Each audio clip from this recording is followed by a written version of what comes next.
آج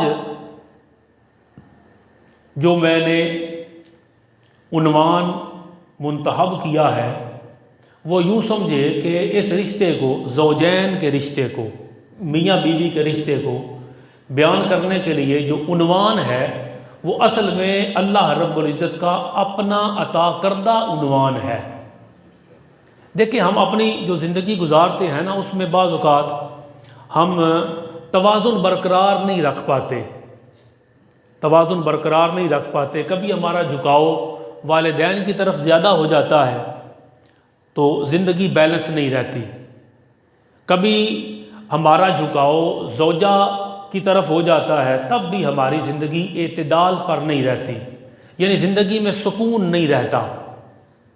جبکہ قرآن عظیم نے جو اس رشتے کی بنیاد بتائی وہ سکون ہے، جو قرآن کریم نے بتایا نا یہ رشتہ زوجین کا، اس کی بنیاد سکون ہے، اور ہم وہ سکون اعتدال سے ہٹنے کی وجہ سے برباد کر بیٹھتے ہیں۔ تو میں نے عرض کیا کہ ہماری زندگی میں جتنا والدین کا عمل دخل ہے اتنا یا اس سے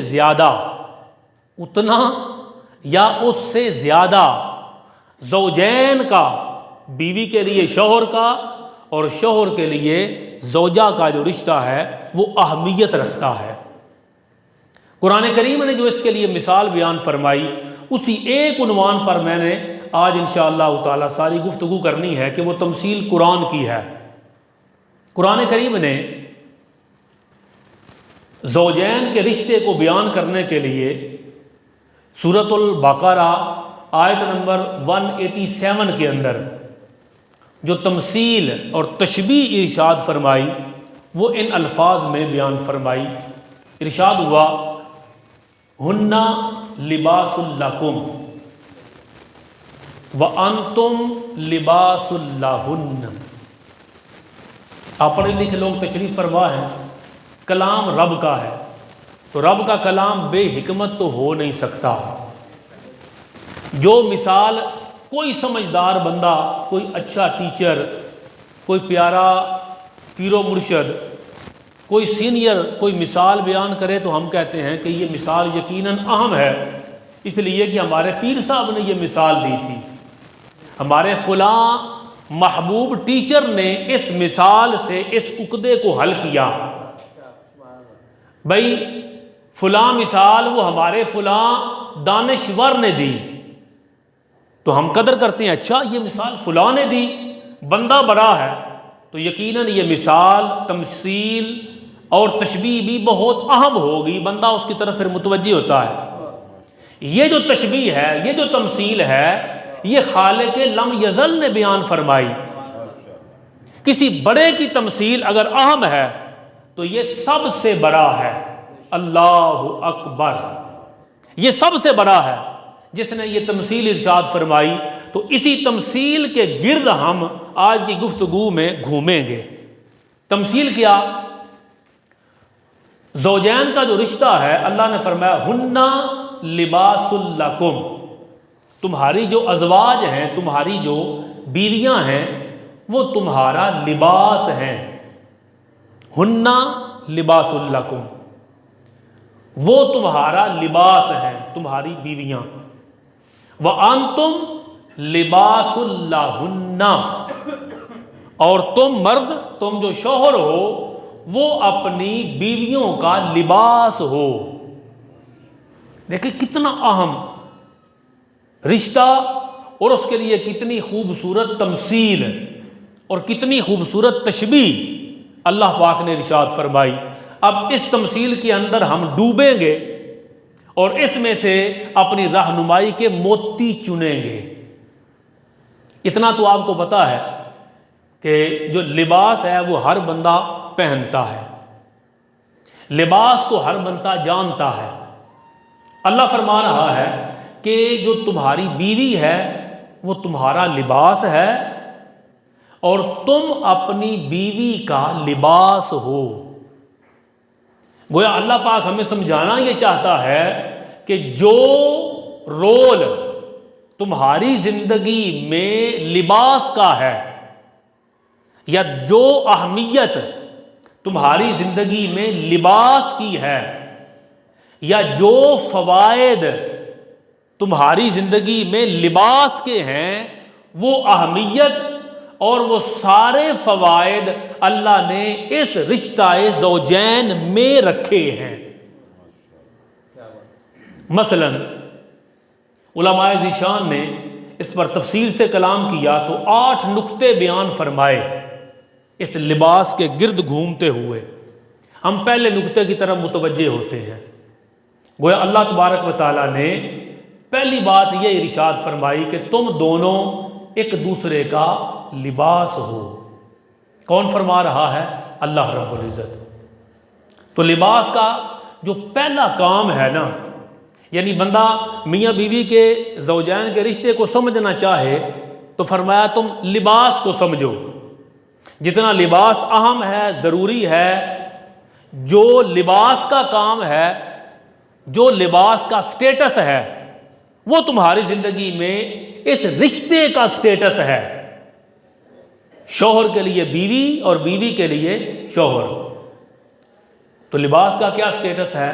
پہلا سٹیٹس، لباس کے ذریعے جسم کے پہلا نقطہ ارشاد فرمایا کہ زوجین ایک دوسرے کے لیے لباس کی طرح ہیں۔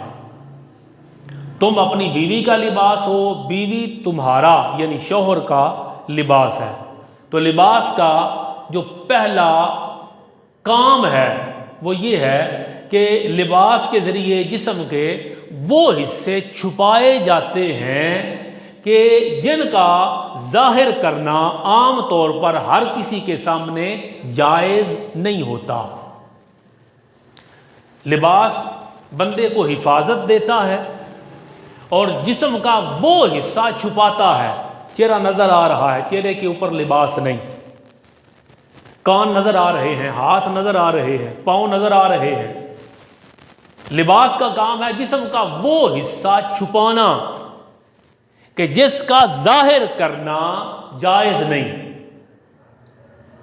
تو فرمایا تم دونوں ایک دوسرے کا لباس ہو، یعنی جو راز شوہر کے پاس زوجہ کا ہے اور جو راز زوجہ کے پاس شوہر کا ہے، جو بات دونوں کے پاس ایک دوسرے کی ہے، وہ اگر ظاہر کرنا درست ہے تو دونوں کے لیے جائز ہے کہ ظاہر کرو۔ جیسے جتنا حصہ ظاہر کرنا جائز ہے، چہرہ، ہاتھ، پاؤں، تو اس کو ظاہر کرو، وہ برا نہیں۔ لیکن اگر وہ راز تمہاری زندگی کے ان حقائق کے طرف متوجہ ہے کہ جن کا ظاہر کرنا جائز نہیں، جیسے لباس جسم کے اس حصے پر ہوتا ہے کہ جس کو دکھانا ہر کسی کو جائز نہیں، وہ زوجین میں آپس میں ایک دوسرے کے لیے جائز ہے لیکن کسی تیسرے کے لیے جائز نہیں۔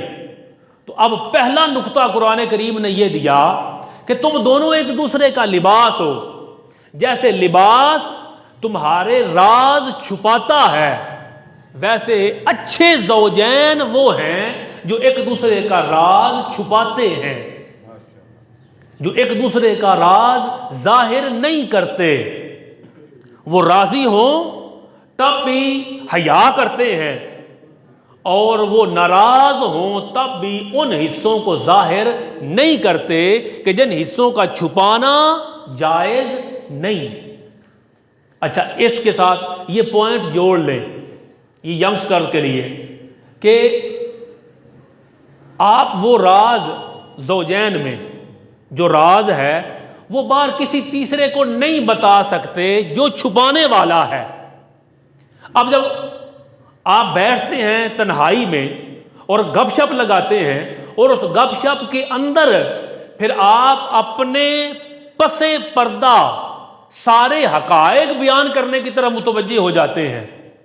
کوئی آپ کو ٹٹولتا ہے کہ تو نے کیا کیا، پھر کیا کیا، پھر کیا ہوا، اور آپ اس نشے میں پھر وہ چیزیں بیان کرتے چلے جاتے ہیں کہ جن چیزوں کا کھولنا تمہارے لیے جائز اور درست۔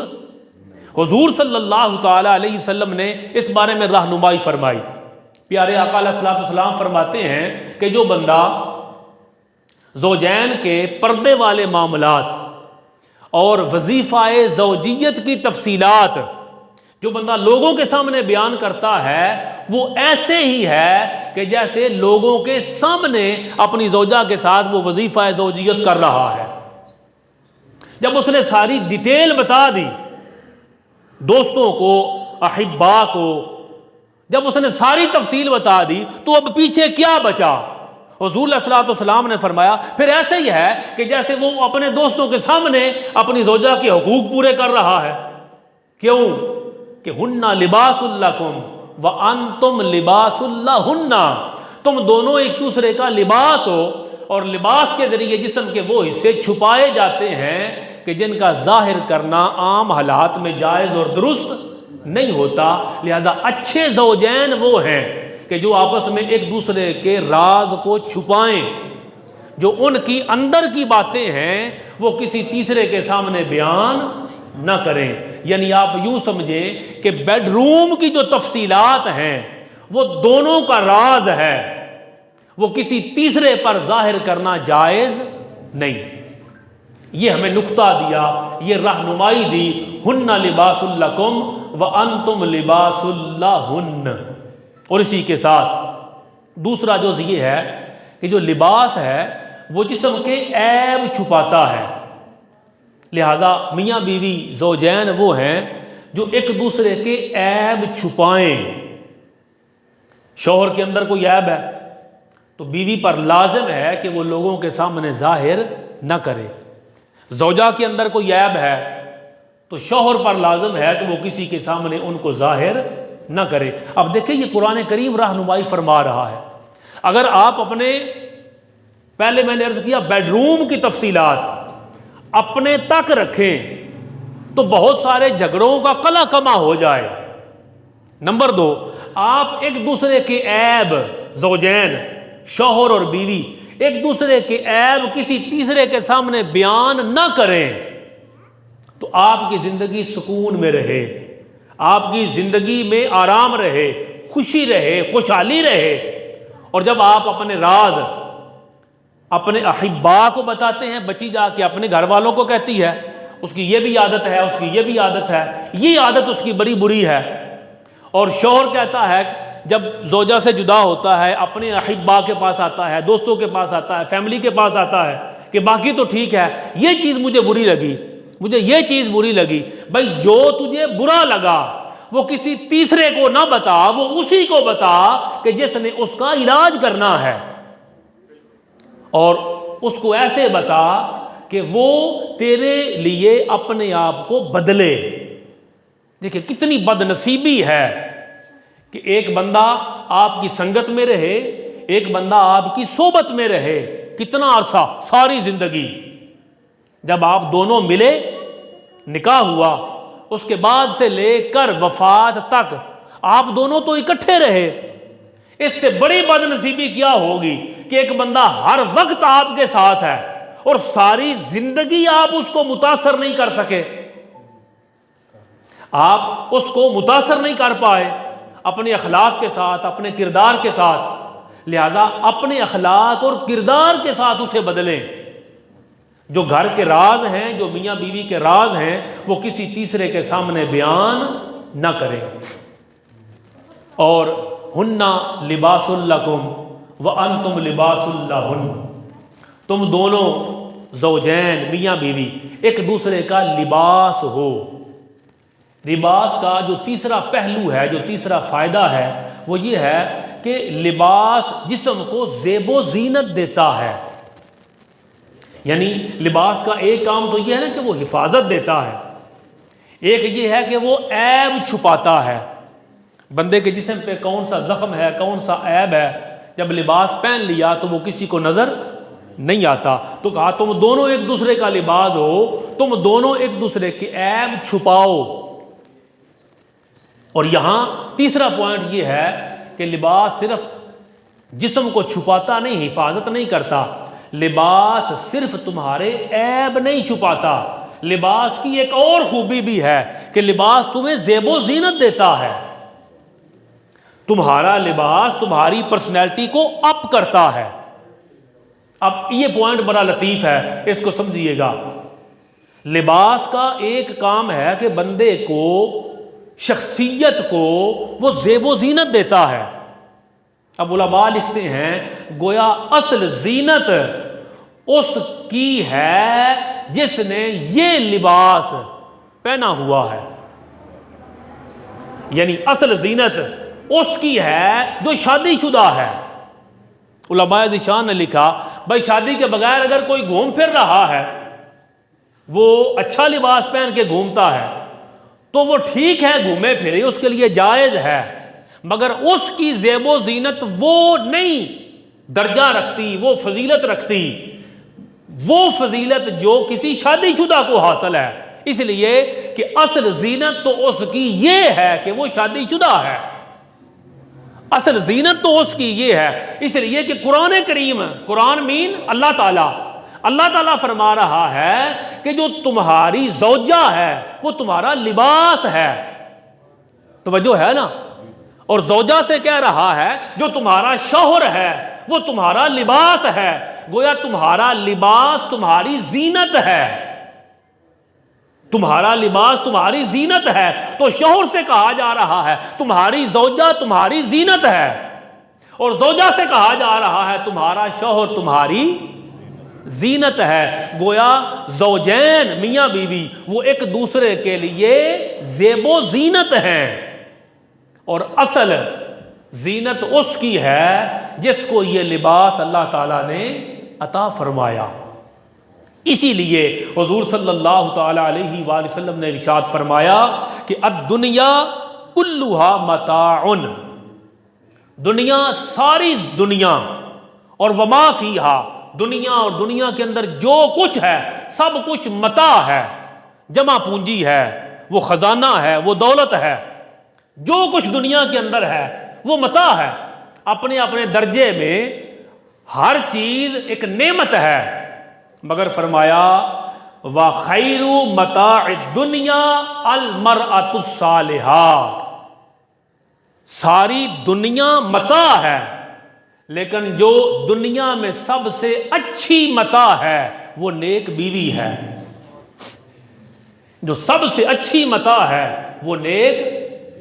وہ جو سب سے اچھی متاع ہے وہ تیری نیک بیوی ہے، اس لیے کہ یہ نیک بیوی ہے کہ جو تیرے لیے ساری زندگی کی پارٹنر ہے، جو دکھ اور سکھ میں تیری شریک ہے، جو تیرے لیے تیرے جسم کی حفاظت کا سبب بھی ہے، جو تیرے لیے تیرے عیب چھپانے کا سبب بھی ہے، جو تیرے جسم کی زینت بھی ہے۔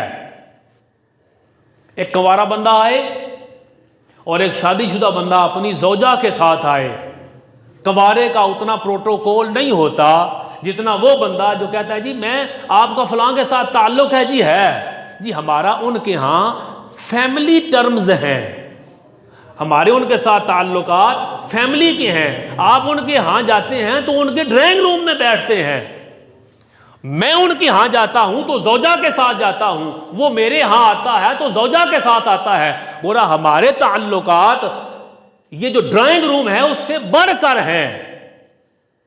یہ جو زوجہ ہے یا زوج ہے، پارٹنر، یہ آپ کی زینت ہے، اور اس کو زینت اللہ تبارک و تعالیٰ نے خود بنایا ہے۔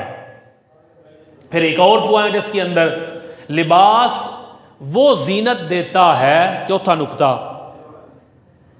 اللہ نے فرمایا نا ہن لباس لکم وانتم لباس لہن، تم دونوں ایک دوسرے کا لباس ہو۔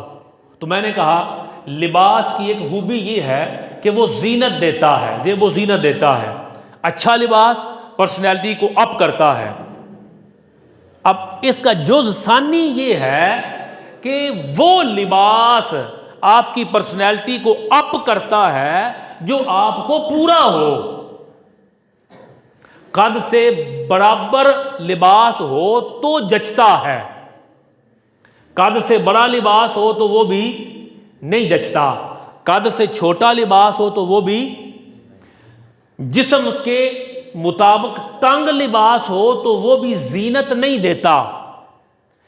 آپ کے حیت جسمانی ساخت سے زیادہ کھلا لباس ہو تو وہ بھی زینت، لباس زینت ہے، لیکن لباس وہ زینت ہے جو آپ کے جسم کے مطابق ہو۔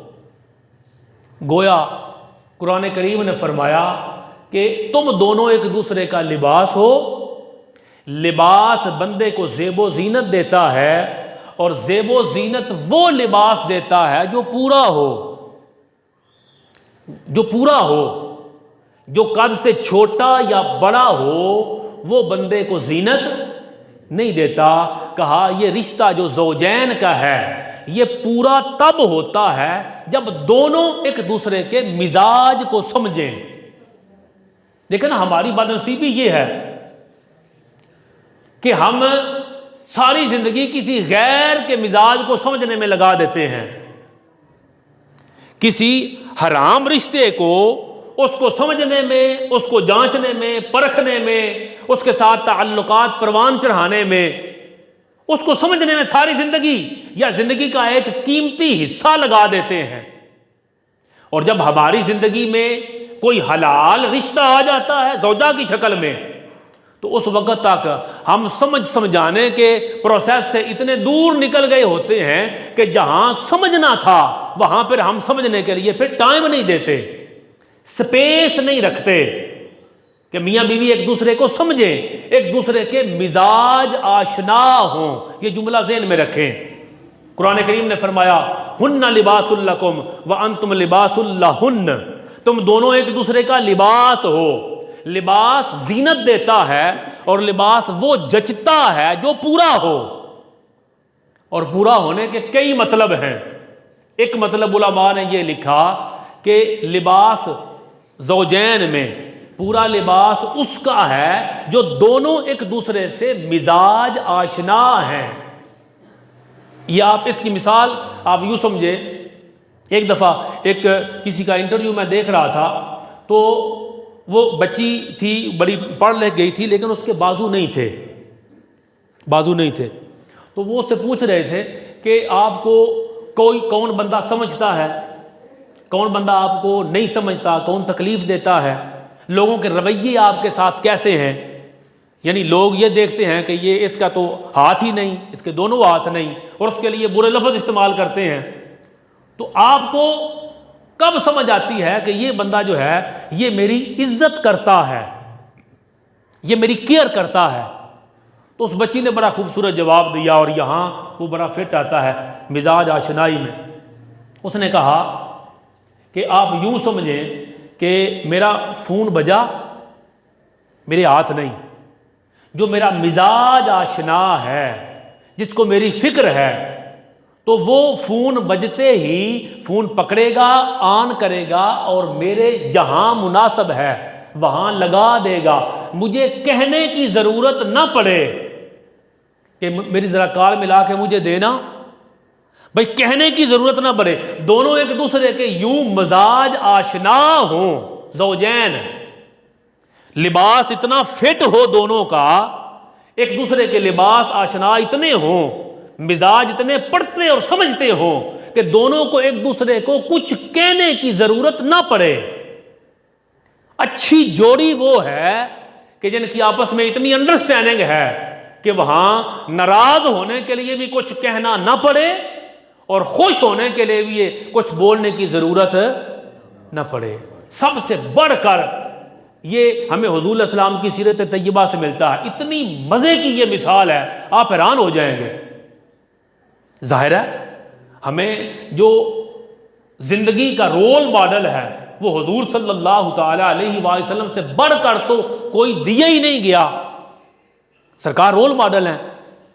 اب حضور صلی اللہ تعالی علیہ وآلہ وسلم نے ایک مرتبہ ارشاد فرمایا، عائشہ، اب یہ دیکھیں کتنی لطیف بات ہے، پیارے آقا فرماتے ہیں عائشہ جب تم ناراض ہوتی ہو میرے ساتھ ایسے دل میں تو مجھے پتہ چل جاتا ہے، اور جب تم میرے ساتھ راضی ہوتی ہو مجھے تب بھی پتہ چل جاتا ہے۔ یہ ہے مزاج آشنائی۔ امی عرض کرتی ہیں یا رسول اللہ صلی اللہ تعالیٰ علیہ وسلم کہ میں نے تو کبھی اظہار نہیں کیا، مطلب وہ ٹھیک ہے ان کے شوہر ہیں، مگر وہ یہ بھی تو جانتی ہیں کہ یہ محمد الرسول اللہ صلی اللہ تعالیٰ علیہ وسلم ہے۔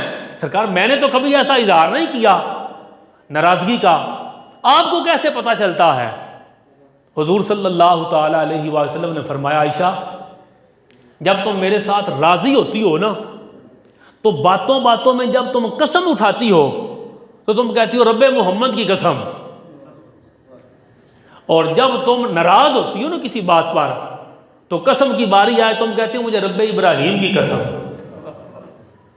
مجھے سمجھ آ جاتی ہے کہ یہ رب ابراہیم کی قسم کھا رہی ہے، اس کا مقصد ہے کہ کوئی بات ایسی ہے جو اس کی طبیعت پہ ناگوار گزری۔ امی فوراً کہتی یا رسول اللہ صلی اللہ تعالیٰ علیہ وسلم مجھے قسم ہے رب ذوالجلال کی، جب میں کہتی ہوں نا کہ رب ابراہیم کی قسم، اس وقت بھی دل میں آپ ہی کی محبت غالب ہوتی ہے۔ جو دل میں ہے وہ آپ ہی ہوتے ہیں، مگر حضور علیہ الصلوۃ والسلام کی آبزرویشن دیکھے زوجہ کے لیے، وہ یہاں تک دیکھتے ہیں کہ بیوی کا مزاج کیسا ہے، راضی ہے یا ناراض ہے۔ تو جب آپ ایک دوسرے کے مزاج آشنا بن جاتے ہیں تو یہ زندگی آپ کے لیے جنت نظیر بن جاتی ہے، اور جب آپ ایک دوسرے کو سمجھنے کی کوشش نہیں کرتے تو پھر یہ ایسی بد نصیبی ہے کہ ساری زندگی ساتھ بھی رہتے ہیں اور ایک دوسرے کا جینا حرام بھی کرتے رہتے ہیں۔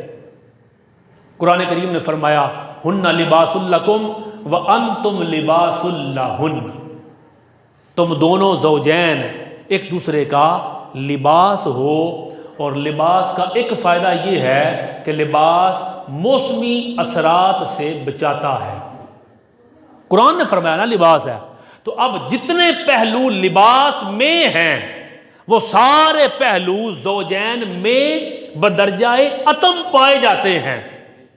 اب ہماری ہمت ہے کہ ہم کتنا سمجھتے ہیں اور کتنا جاننے کی کوشش کرتے ہیں۔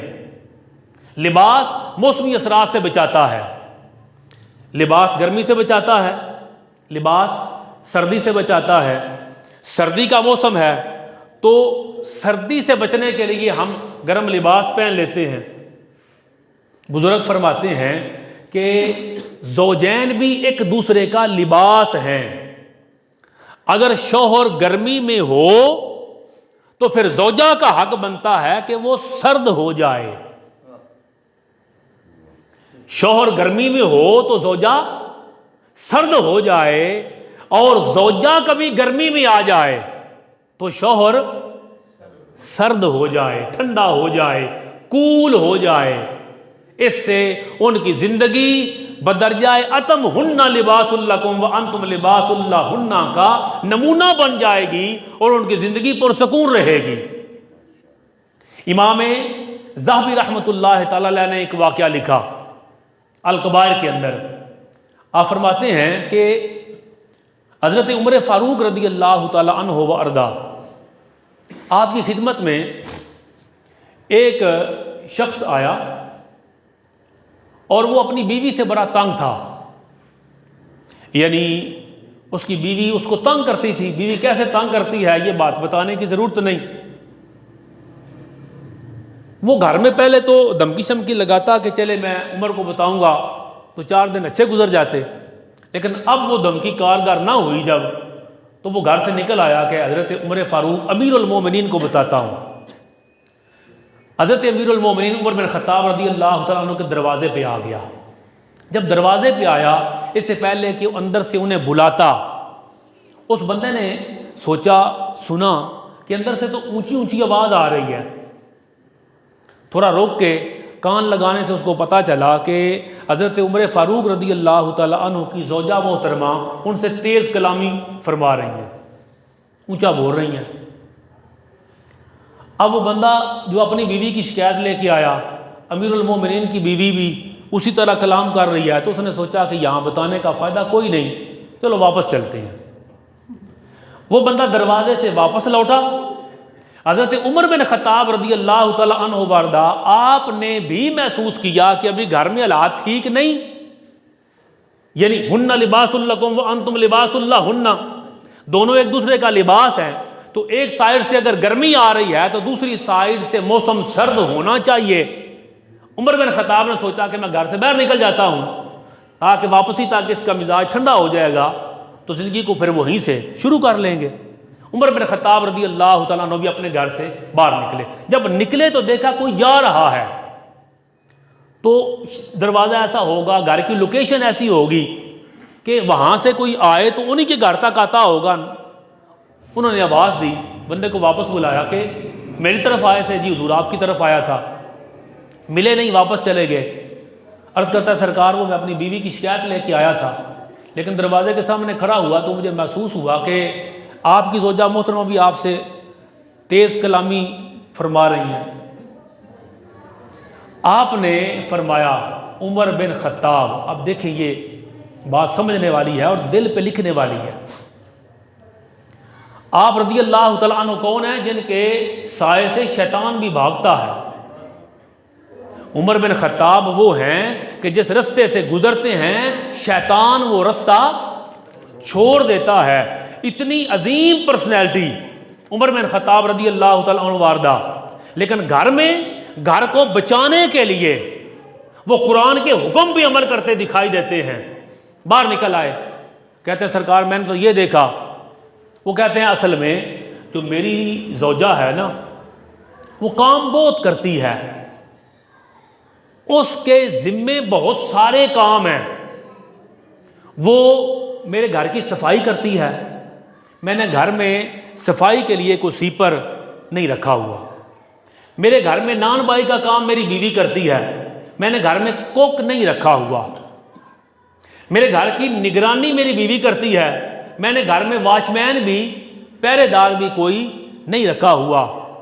میرے بچوں کی آیا وہ بھی میری بیوی ہے، میں نے علیحدہ سے کوئی خادمہ نہیں رکھی ہوئی کہ بچوں کی کیئر کرے، وہ ان کے جیسے آج کل کے دور میں پیمپر چینج ہوتے ہیں تو ان کے لباس کا خیال کرے، ان کی طبعی فزیکل حاجات کا خیال کرے۔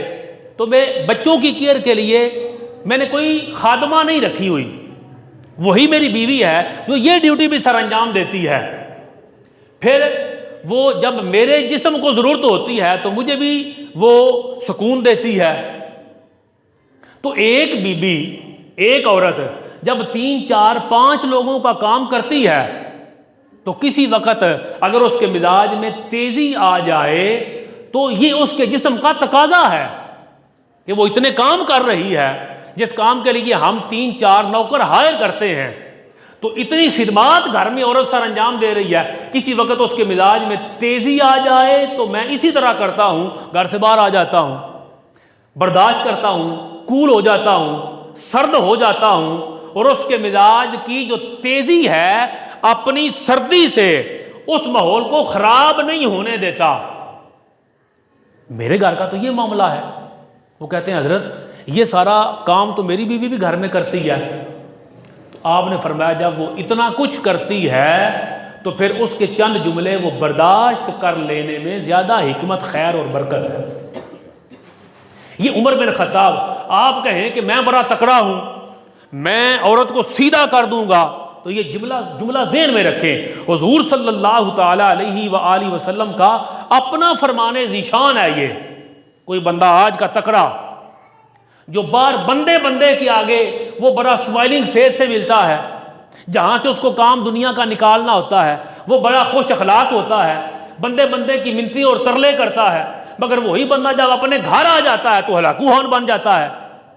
جہاں اس کو پرسکون رہنا چاہیے وہاں وہ تیز مزاج ہوتا ہے اور وہ کہتا ہے کہ میں اس کو سیدھا کر کے رکھ دوں گا۔ یاد رکھیں زوجہ کو سیدھا نہیں کیا جا سکتا، یہ بات آج کی گفتگو میں اپنے پلے باندھیں۔ بیوی کو سیدھا نہیں کیا جا سکتا، یہ مسلم شریف کی حدیث پاک ہے۔ حضور صلی اللہ تعالی وسلم فرماتے ہیں عورت پسلی سے پیدا کی گئی ہے، وہ تمہارے لیے کبھی سیدھی نہیں ہوگی۔ یہ جملہ ہر اس بندے کے لیے جو کہتا ہے کہ میں بیوی کو سیدھا کر دوں گا۔ پیارے آقا علیہ السلام نے فرمایا کہ عورت کو بنایا ہی پسلی سے گیا ہے، وہ تمہارے لیے کبھی سیدھی نہیں ہوگی۔ اگر تم اس سے فائدہ اٹھانا چاہتے ہو تو اس کے ٹیڑھے پن کے باوجود فائدہ اٹھاؤ، جیسی ہے ویسے ہی اس سے نفع حاصل کرو، اور اگر تم اسے سیدھا کرنا چاہو گے تو پسلی سے نکلی ہے نا ٹوٹ جائے گی۔ حضور پاک نے فرمایا اگر اسے سیدھا کرنا چاہو گے تو اسے توڑ دو گے، اور بتایا کہ اس کا توڑنا طلاق ہے، وہ طلاق تو لے لے گی لیکن باؤ جی وہ آپ سے کبھی سیدھی نہیں ہوگی، لہذا جیسی ہے ویسا ہی اس کے ساتھ گزارا کیا جائے۔ اور یہ علماء ذیشان فرماتے ہیں کہ یوں سمجھا جائے کہ اگر اس کے اندر کوئی خامی ہے تو تیرے اندر بھی تو خامی ہے، تو یہ چاہتا ہے کہ تجھے بیوی بے عیب ملے، تو فرمایا مفتی احمد یار نعیمی رحمۃ اللہ تعالی فرماتے ہیں کہ بے عیب بیوی ملنا ناممکن ہے۔ یہ جملہ مفتی صاحب کا، بے عیب بیوی ملنا ناممکن ہے، تم خود کون سے بے عیب ہو کہ جو بے عیب بیوی تلاش کرتے ہو، لہذا بیوی کو عیب سمیت قبول کرو جیسے اس نے تمہیں عیبوں سمیت قبول کیا۔ دیکھیں یہ گھر بسانے کا طریقہ ہے۔ ہر روز میں تو یہ جملہ عرض کرتا ہوں، بھئی آپ کہتے ہیں ہاں میں طلاق دے دوں گا، بھئی طلاق دینے کے بعد بھی اسی جنس سے ایک اور لے کے آؤ گے نا، اب طلاق دو گے تو پھر ایک اور بیوی کر کے لاؤ گے نا، ایک اور عورت ہی لے کے آؤ گے، اس کو پھر نئے سرے سے اپنے گھر کے رول بتاؤ گے، نئے سروں سے اپنا اس کو مزاج سمجھاؤ گے، تو جس کو پہلے 4 جملے سمجھا چکے ہو اسی کے ساتھ برداشت کر کے 4 جملے اسے اور سمجھا کے اس کے ساتھ زندگی گزارو۔ قرآن کریم نے یہ بتایا کہ وَمِنْ آيَاتِهِ أَنْ خَلَقَ لَكُم مِّنْ أَنفُسِكُمْ أَزْوَاجًا لِتَسْكُنُوا إِلَيْهَا، اللہ نے یہ اللہ کی نشانیوں میں سے ہے کہ اس نے تمہاری جنس میں سے تمہارے جوڑے بنائے، اس نے تمہاری جنس میں سے تمہارے جوڑے بنائے۔ یہ اللہ کی نشانی ہے کہ وہ انسانوں میں سے جوڑا بنایا، مرد اور عورت کا۔ کیوں جوڑا بنایا؟ آخری بات لِتَسْكُنُوا إِلَيْهَا، یہ شادی کا مقصد ہے تاکہ تم دونوں ایک دوسرے کے لیے سکون کا باعث بنو۔ شادی کیوں کی جاتی ہے؟ تاکہ دونوں ایک دوسرے کے لیے سکون کا باعث بنے۔ اللہ تعالیٰ نے جنت کو پیدا کیا، آدم علیہ السلام کو جنت میں رکھا، آپ جنت میں اکیلے تھے، بائیں پسلی سے حضرت حوا کو پیدا کیا۔ آدم علیہ السلام نے حضرت حوا کو دیکھا، جب اللہ نے ان کو پیدا فرما دیا تو پوچھا کہ آپ کون ہیں؟ انہوں نے عرض کیا گیا کہ میں عورت ہوں۔ آدم علیہ السلام نے پوچھا آپ کو کیوں پیدا کیا گیا؟ یہ پہلی عورت جو اللہ تعالیٰ نے تخلیق فرمائی۔ آدم علیہ السلام نے پوچھا کون ہے آپ؟ میں عورت ہوں۔ کیوں پیدا کیا گیا؟ وہ کہتے ہیں کہ مجھے اس لیے پیدا کیا گیا کہ آپ مجھ سے سکون پائیں اور میں آپ سے تسکین حاصل کروں۔ یہ رشتہ ایک دوسرے کے لیے سکون کا باعث ہے، لہذا اس رشتے کو پرسکون رکھیں۔ کیسے؟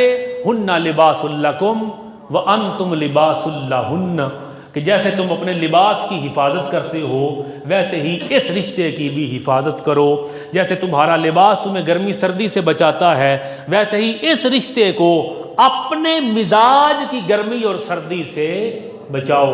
اللہ تبارک و تعالی پاک لوگوں کی نسبت سے اس شادی کو خانہ آبادی فرمائے، عبدالآباد کیاں خوشیاں، عزتیں اور برکتیں نصیب فرمائے۔ آمین۔ وما علینا الا البلاغ المبین۔